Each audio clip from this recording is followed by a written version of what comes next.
Parfois, je me souviens brusquement des petits oiseaux qui, autrefois, peuplaient ma maison et, ne les voyant plus, je me demande avec stupeur, où sont-ils? Où se sont-ils envolés? La certitude de leur mort ne peut absolument pas m'effleurer, la certitude que désormais, pauvres résidus blancs, ils dorment de leur sommeil d'inconnu dans la terre obscure d'un pot de géranium ou au pied d'un arbre séculaire, déposé là par des mains affectueuses. Oui, où sont-ils, les petits oiseaux que nous avons aimés, qui pendant une saison heureuse, une longue saison dont les marges offrent la lumineuse indétermination des rêves et de la mer, chantèrent et sautilèrent joyeusement dans leur cage en fer coloré, suspendue à une petite fenêtre sur le fond lumineux du ciel. À certains moments, soudainement frappés par la pureté de leur silhouette, par la joie fantastique de leur petite âme, nous nous sommes arrêtés, émerveillés, devant leur maisonnette, en nous demandant, un peu comme nous le faisons en ce moment, d'où sont-ils venus et que signifie ce chant. Je ne sais quel doute nous effleurait sur notre droite à garder prisonniers ces êtres gonflés de ciel, dont la patrie était justement le ciel resplendissant de couleurs, aussi magnifique et enivrant qu'un étendard bleu.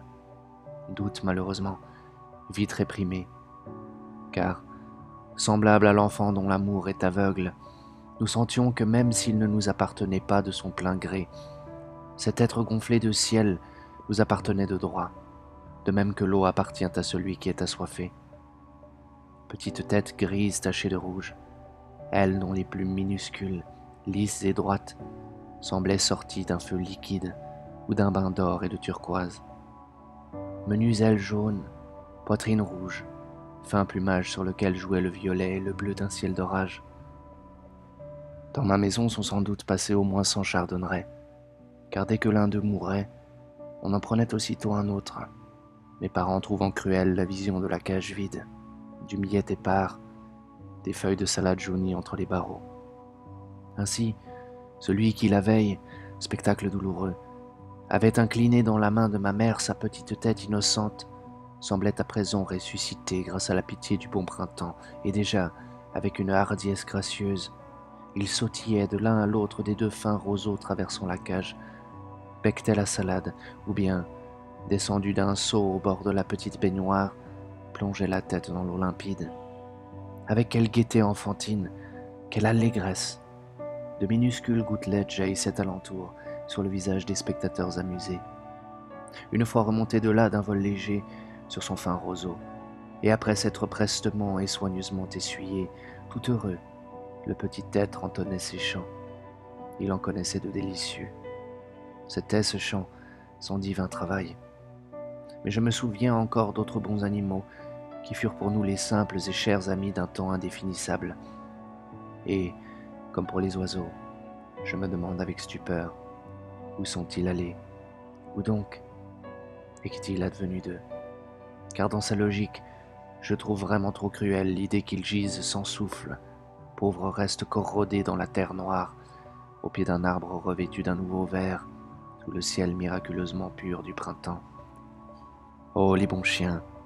Cet œil immense, à la fois humble et fier, exprimait un sentiment si intense, étincelant d'une joie folle en présence de son maître, mais étrangement triste dans les repos solitaires, à demi caché entre l'oreille et la patte. À quoi pensait-il? Son amour, peut-être plus grand que celui qu'il acceptait, sa qualité d'esclave, sa mélancolie sans parole. Innombrable Fido, petit homme gracieux, solennel et sympathique Tulle qui, lorsque son maître rentrait, se mettait debout sur ses pattes postérieures, lui posait ses autres pattes noires sur la poitrine, lui léchant le visage en un geste affectueux d'esclave et de fils. Et toi, Cioli, à la riche fourrure blonde et au museau argenté, compagnon d'abord de nos courses enfantines dans les rues du village du pays africain, au loin la mer scintillait, bleue et solitaire. Puis, ami des jours froids de l'ombre hantés par les rêves et les mésaventures, où es-tu, ami? Les jeunes enfants de ton maître grandirent, et le noirot au sourire blanc et aux mots vagues, aux yeux brûlés par le soleil, celui qui t'aimait le plus, grandit lui aussi et s'en alla. Tous s'en allèrent. abandonné à une vieillesse soudaine, à la nausée des plaies lentes, tu sentis que tu étais perdu. Tu passais alors tes longues journées de créature esselée, allongée sur le balcon, le museau entre les barreaux, regardant le triste et limpide horizon de la mer. Une lumière d'or tombait de cet horizon irréel dans la mer. Un lamp pétrolier fumait. Une odeur de vieux hangar à bateau, mêlée à celle de l'eau, s'élevait, une odeur d'algues et de goudron. Alors, comme par une fièvre, ton humble cœur fut sûrement visité par la nostalgie de l'ardent sol natal, du ciel, bleu comme un étendard, qui avait joyeusement salué ton enfance d'animal. Horrible fut sans doute la peur qui te saisit, en même temps que la volonté de mourir. Pauvre ami, tu t'en allas un matin plus bleu et plus vite que les autres, à l'heure où, dans les maisons, la vie recommençait, où les jeunes filles se réveillaient en pensant à de nouvelles robes, et où les marins du port allaient au-devant de leur vie d'esclaves. Toi, tu gisais à terre au pied de la fenêtre, le museau tendu vers la lumière, frappé par une étrange rigidité. Tu étais mort seul pendant la nuit, tes yeux éteints avidement tournés vers la lumière, tes petites pattes renversées dans une attitude de stupeur. Sur le museau, tu avais une mouche et une larme. Où es-tu maintenant? Car je n'arrive pas à t'imaginer là où nous t'emportâmes par un après-midi chaud, où l'on sentait déjà l'été, ravalant nos larmes, ma sœur et moi, dans les environs de cet horrible faubourg tout noir, tout fumeux, très loin de ta mère, dans une fosse creusée par des mains douloureuses et secrètes. Où es-tu, ami? Cher Charlie, cher Tulle, vous tous, nobles animaux qui avez enfermé dans votre regard tant de bonté et de douleur, parfois tant de franche gaieté enfantine, et d'autres fois, tant de sombre mélancolie d'esclaves. J'ai l'impression que ce n'est pas vraiment la terre noire qui vous héberge, la terre des lieux inconsolables où se posèrent en s'y attardant nos mains.